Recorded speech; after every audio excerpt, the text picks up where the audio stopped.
Achiteotl. El nombre jeroglífico está compuesto por una vista frontal del torso y la cabeza de una figura antropomorfa con una mano alzada y cabello alborotado. La grafía española que acompaña al jeroglífico indica que se pronuncia Achiteotl. El inicio del nombre, Achi, significa un poco. Entonces, el nombre podría traducirse como un poco divino o un poco de divinidad.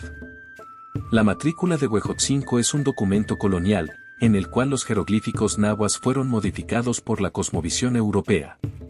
No obstante, al analizar elementos de los códices prehispánicos, es posible reconstruir de forma más autóctona la escritura de ciertos nombres. En el Códice Mendoza, por ejemplo, se emplea frecuentemente un glifo que representa a Teotl mediante un medio sol.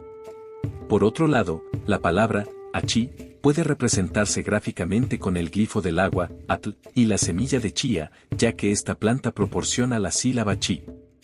Así, el nombre Achiteotl, que puede traducirse como semidios o un poco dios, puede componerse jeroglíficamente con estos elementos.